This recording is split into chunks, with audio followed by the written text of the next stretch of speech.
तो हेलो दोस्तों, आज की एक नई वीडियो में आपका से देखिए। चलिए शुरू करते हैं।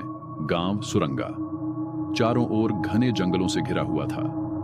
वहां रहने वाले लोग किंवदंती सुनाते थे कि जंगल के बीचों बीच एक पुराना किला है जिसे मृत्युकुटी कहा जाता है।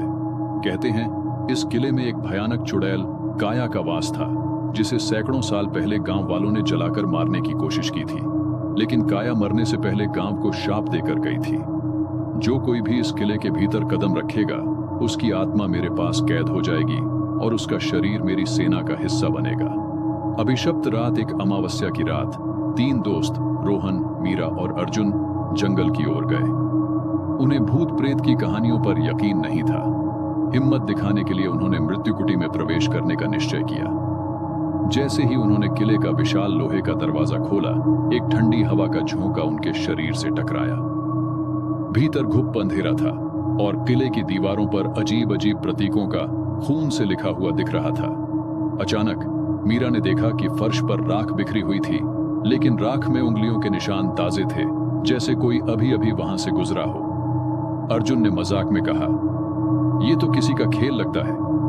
पर तभी एक अजीब सी आवाज गूंजने लगी, एक घुटी हुई कराहती चीख। चुड़ैल का प्रकट होना। चीखते चीखते एक परछाई धीरे धीरे दीवार से बाहर निकलने लगी। उसकी आंखें जलती हुई लाल थीं, बाल उलझे और बिखरे हुए थे और उसके लंबे नुकीले नाखूनों से खून टपक रहा था। वह चुड़ैल काया थी। उसने एक डरावनी हंसी के साथ कहा, तुम्हें डर नहीं लगा मेरे घर आने से? अब तुम मेरा हिस्सा बनोगे। काया ने अपनी हड्डी जैसे पतले हाथों से एक मंत्र पढ़ा और कमरे में चारों ओर दरवाजे अपने आप बंद हो गए। रोहन ने भागने की कोशिश की, लेकिन उसका पैर अचानक जमीन में धंसने लगा, जैसे मिट्टी उसे खींच रही हो। मीरा चीखने लगी, लेकिन उसकी आवाज गूंजते हुए गायब हो गई, जैसे किसी ने उसे चुरा लिया हो। अर्जुन ने काया को रोकने के लिए एक भारी पत्थर उठाकर फेंका, लेकिन पत्थर उसके शरीर से आर पार हो गया, जैसे वह सिर्फ एक परछाई हो।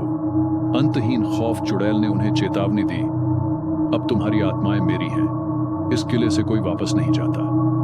तीनों दोस्तों की चीखें पूरे जंगल में गूंज उठी। अगली सुबह गांव वालों ने सुना कि जंगल से रोने और कराहने की आवाजें आ रही हैं, लेकिन किसी की हिम्मत नहीं हुई कि वे वहां जाकर देखें।